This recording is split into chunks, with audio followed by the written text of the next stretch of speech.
Across the US, millions of bottles labeled honey are hiding a dirty secret.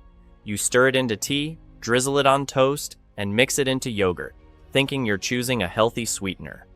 But if you're buying the wrong kind, you may be missing the enzymes and antioxidants real honey is supposed to deliver while getting something much closer to a heavily processed syrup instead.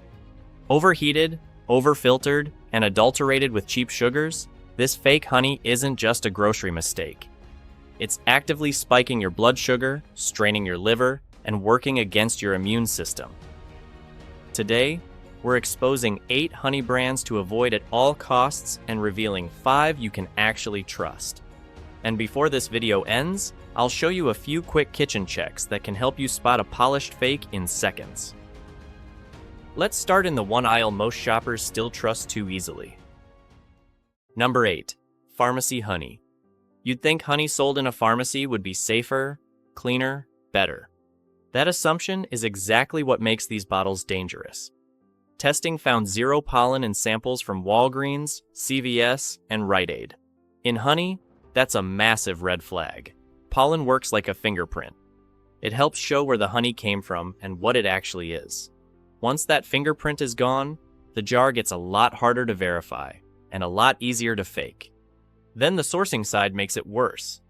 These small, innocent-looking store-brand bottles sit in an aisle that makes people lower their guard, even though low-grade imported honey in this part of the market has long been tied to strip pollen, customs evasion, and even banned antibiotic residues. The pharmacy aisle doesn't make weak honey safer. It just makes bad honey easier to trust. Now let's move from health aisle honey to something even less honest. The little packets people stop questioning entirely. Number 7. Smucker's honey packets. You've seen them next to biscuits, hotel breakfast bars, and fried chicken for years. Tiny packet, familiar name, instant sweetness. That is the whole trick. These packets were never built to behave like real honey. They were built for speed, convenience, and shelf stability. So what lands on your biscuit often feels much closer to a cheap sweet topping than a real Hive product. The taste is familiar, but it's flat. The product is easy to use, but that ease comes from being processed into something stable and generic. Then the testing changes the whole picture. Lab tests found 0 pollen in 100% of Smucker's samples. The packets have also been described as mostly corn syrup, blended with a trace of industrial honey, then filtered so heavily they come out crystal clear. That is why the honey sauce wording matters so much. You think you're opening honey? You're really opening convenient sugar with better branding. Packet honey is bad enough. Bulk honey takes the same kind of compromise and scales it up. Number 6, Member's Mark. Big jug, low price, warehouse confidence. That is exactly how questionable honey gets sold to people who think they're making the smart buy. The moment a bottle gets that big, shoppers stop judging the honey and start judging the deal. That is where the warning signs pile up fast. Food Safety News reported that 77% of honey samples from big box retailers like Sam's Club, Costco, and Walmart contain no pollen at all. That doesn't just make one bottle look suspicious. It makes the entire warehouse honey model look shaky. Then come the sourcing concerns. Cheap honey from India, Vietnam, or disguised Chinese origins has hovered over this category for years, right alongside worries about syrup, adulteration, illegal antibiotics, and heavy metals. Senator Chuck Schumer even warned that Chinese honey disguised as imports could still make its way onto American shelves. That's what makes this bottle different from an ordinary weak store brand. The scale itself becomes part of the risk. Warehouse value already gives shoppers too much false confidence. Discount store value makes that even worse. Number 5. Berry Hill Clover Honey. Aldi has built its reputation on making shoppers feel like they're getting smarter value than everyone else. Most of the time, that works in the store's favor. But when it comes to honey, cheap can stop looking clever very fast. Because honey is not supposed to be suspiciously cheap without a reason. That's what makes Berry Hill Clover Honey so hard to trust. The low price does most of the persuading before the bottle itself earns any confidence. And once a honey jar starts winning mainly on price, the next question should be obvious. What had to be removed, hidden, or watered down to make that number possible? Then the legal trouble shows up. Berryhill was pulled into a class action case over unnecessary pollen removal. That matters because once the pollen is gone, shoppers lose the easiest way to trace where the honey came from. And in a category already shadowed by cheap, imported supply, syrup blending, illegal antibiotics, and heavy metals, losing traceability is the last thing you want. It looks like a bargain, but the price may be hiding more than it saves. The bargain bottles are bad enough. The next jar lands even harder, because people actually trust the store behind it. Number 4, Publix honey. Publix has one of the strongest trust halos in grocery shopping. That's why this one lands so hard. Publix private label honeys, including Orange Blossom honey and Pure Clover honey, were named in Florida's fake honey lawsuit. The issue wasn't vague. Tests showed the honey had been filtered so aggressively that all natural pollen was removed. In Florida, that's a real problem, because the state's honey standard allows only minimal filtration for unavoidable impurities, not total sterilization. Once the pollen is gone, another problem shows up fast. There's no reliable way to verify floral source or geographic origin anymore. So if the label says Florida Orange Blossom, shoppers are being asked to trust the bottle without the easiest proof that claim is real. And when that proof disappears, syrup blending and source manipulation get much easier to hide. This isn't just another weak store brand. It's a trusted store selling a bottle that gives shoppers less and less reason to trust it. That would already be bad enough. The next jar makes things murkier by selling premium rarity at a price that should have made shoppers stop and think. Number 3, Trader Joe's Manuka honey. The word Manuka does a lot of selling before the shopper even unscrews the lid. It sounds rare, medicinal, premium, expensive for a reason. That's exactly why this jar became such a problem. Customers sued over the label, claiming 100% New Zealand Manuka honey, while testing reportedly found only about 57.3% and 62.6% Manuka pollen. Yes, the appeals court ultimately said the labeling still worked under US rules because Manuka remained the primary floral source. But that legal outcome doesn't erase the consumer problem. People thought they were paying for premium certainty. What they got looked much blurrier than the label suggested. Then the price made it worse. Authentic premium Manuka can cost hundreds per jar. So when a product sounds that special but costs far less, shoppers should be asking harder questions, not fewer. That's not premium clarity. That's a premium label with too many unanswered questions. Now we get to the jar with the cleanest, wholesome image of them all, and one of the ugliest numbers in the category. Number 2, Nature Nates. Nature Nates has one of the strongest, wholesome reputations in the whole category. That is exactly why this one hits so hard. The jar is sold as 100% pure, raw, and unfiltered. Then the number shows up and changes everything. HMF levels as high as 232 milligrams per kilogram. That's a massive red flag. HMF is one of the clearest signs that honey has been overheated or degraded, exactly the kind of handling that destroys enzymes, vitamins, and beneficial compounds while making bottling easier and faster. Then it gets worse. The brand has also been hit with suspicions of dilution with corn syrup, and critics have called it heated, degraded, and far from truly raw. Yes, the flavor may still taste pleasant, but sweet taste doesn't prove natural integrity. Once that HMF number enters the picture, the whole wholesome image starts cracking. That's the reputation trap. The bottle still looks clean, but the number tells a much dirtier story. One jar still lands worse. Not because it looks sketchier, because it looks more normal. Number 1, Great Value Organic Raw Honey.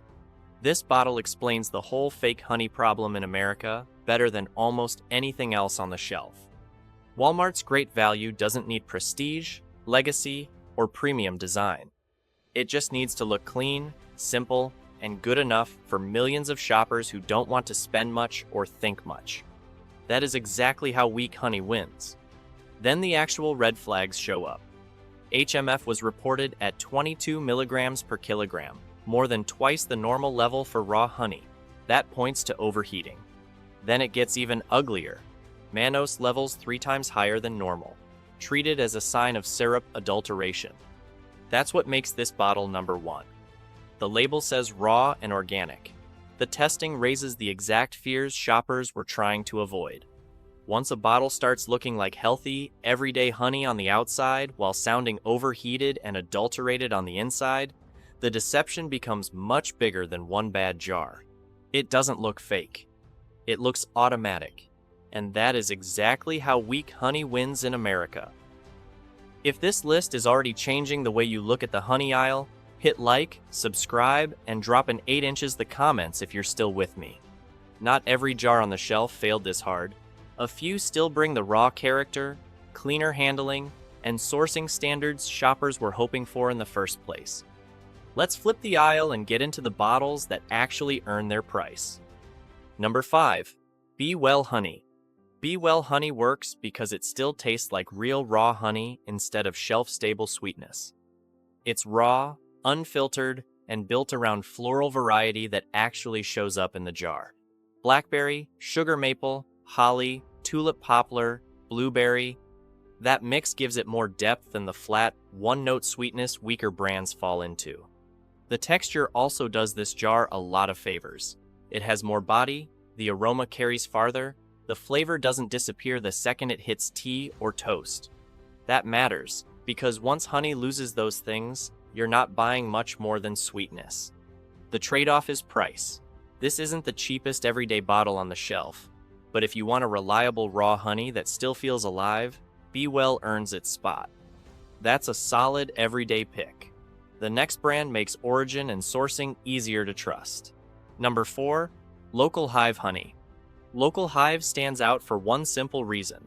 It doesn't flatten everything into the same generic profile. This brand leans hard into regional identity. California tastes different from Florida. The Pacific Northwest tastes different from the Midwest. That's exactly how honey should behave. Real honey is not supposed to taste identical no matter where it came from. That regional variation is backed up by a stronger sourcing story too. The jars are raw, unfiltered, unblended, unpasteurized, and true source certified. That gives shoppers something a lot of grocery store bottles struggle to provide: flavor identity plus real supply chain confidence. The downside is predictability. If you want every jar to taste exactly the same every time, this brand may feel less controlled than mass market honey. But if you care about traceability and actual regional character, that variation is a strength, not a flaw. That's a better sourcing story. The next jar goes even harder on minimal handling. Number 3. YS Eco Bee Farms. YS Eco Bee Farms wins by doing less. No pasteurization, no microfiltration, no additives, just raw honey kept as close as possible to what it was in the hive. That pays off immediately. The texture is thicker, the aroma feels less flattened, the crystallization looks natural instead of suspicious. This is the kind of jar that reminds people how overworked most supermarket honey really is. And that is the big advantage here. YS doesn't try to make honey easier, prettier, or more shelf-friendly than it needs to be. It just protects the product better than most brands do.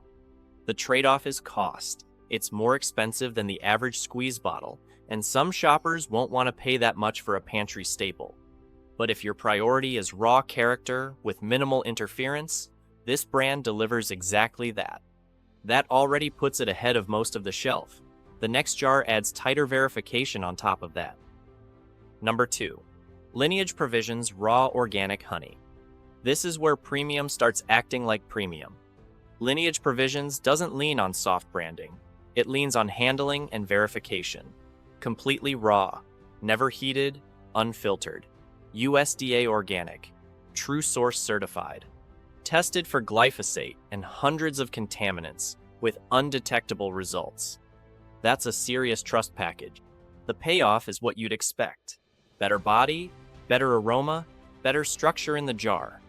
It feels like the product was protected instead of pushed through a system built for speed, appearance, and scale. That does come with an obvious downside. This is premium honey, and it's priced like premium honey. For plenty of shoppers, that puts it out of casual weekly buy territory.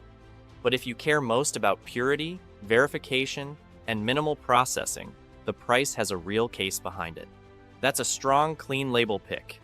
One jar still goes further by making the honey itself feel like the whole point. Number 1. Wetherspoon Manuka Honey. Wetherspoon lands at number 1 because it feels the farthest removed from shortcut honey. Its flagship raw Manuka products stay raw and unpasteurized to preserve enzymes, antioxidants, and other beneficial compounds. The brand independently tests each batch for Manuka pollen content, enzyme activity, and potency. Just as important, it doesn't blend Manuka with cheaper honey to stretch margins. That matters. Premium honey should not leave shoppers guessing what they paid for. The jar performs the way a top pick should. Richer texture, stronger identity, more serious flavor. It feels more deliberate, more controlled, and less industrial than the generic bottles dominating mainstream shelves. The downside is price. This is not casual honey. It's premium Manuka, and it costs like premium Manuka. But if you want the jar that feels closest to what top-shelf honey is supposed to be, Wetherspoon is the one that gets there. This isn't cheap honey. It isn't convenience honey. It isn't good enough honey. It's the jar that feels least compromised. Now, let's make this practical with a few quick checks you can use at home. 1.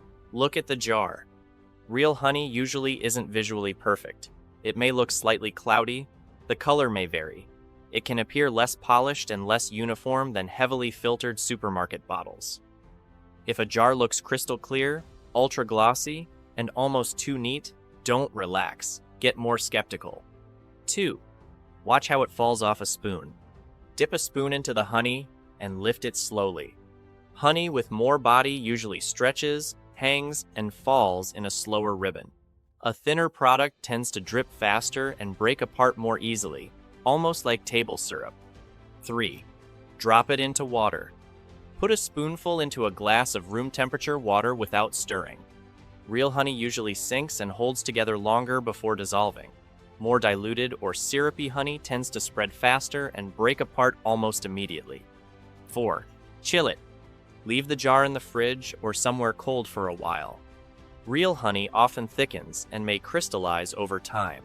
A bottle that stays strangely glossy, loose, and unchanged deserves a second look. 5. Read the label like a skeptic. Words like pure, natural, premium, and even organic can calm shoppers down too fast. What you really want is clear origin, honest processing language, simple ingredients, meaningful certifications, and a jar that behaves like honey instead of just marketing itself like one. If the label is doing all the reassuring while the product gives you almost nothing concrete to work with, that jar is asking for trust it hasn't earned. So there it is, 8 honey brands and honey products to avoid, and 5 jars that actually earn a place in your kitchen. If this video saved you from wasting money on weak honey, hit like, subscribe, and tell me in the comments. Which brand surprised you the most? The next video goes even deeper into another everyday grocery product that looks healthy on the shelf, sounds safe on the label, and tells a very different story once you know what to look for.